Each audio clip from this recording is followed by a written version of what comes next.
besoin d'avoir des personnels qui sont formés à tous les niveaux sur les territoires métropolitains, également outre-mer.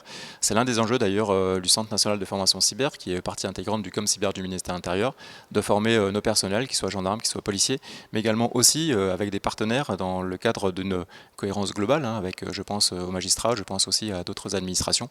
Et donc aujourd'hui, on dispense un certain nombre de formations, typiquement des formations qui sont liées aux crypto-monnaies, et notamment au blanchiment, puisque c'est un sujet majeur aujourd'hui, ou d'autres formations comme typiquement les enquêtes sous pseudonyme. Donc l'enjeu de la formation, l'enjeu du recrutement, c'est un des éléments qui est majeur, sur lequel on investit fortement pour que justement on soit prêt et partout dans l'ensemble du territoire.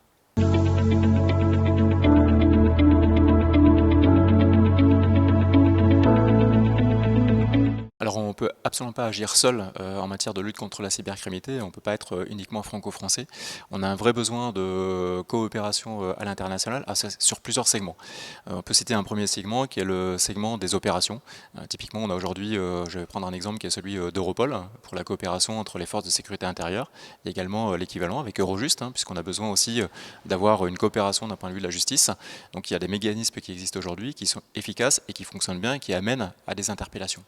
On a un deuxième enjeu en termes de coopération à l'international, c'est celui de la technique. C'est un des rôles aussi du ComCyber du ministère de l'Intérieur avec d'autres entités, et bien de pouvoir partager avec nos partenaires sur des aspects très techniques. Ça peut être sur des vulnérabilités, ça peut être sur des dispositifs de chiffrement, ça peut être sur l'intelligence artificielle, ça peut être pour demain aussi sur le post-quantique. Donc l'idée c'est vraiment d'être proactif en la matière et de beaucoup partager. Et puis on a également aussi d'autres enjeux, c'est bien porter la voix du ministère de l'Intérieur en matière d'évolution réglementaire, d'évolution législative. C'est au niveau national, mais également au niveau international, et en particulier au niveau européen. Et c'est aussi un des enjeux du ministère de l'Intérieur et du ComCyber.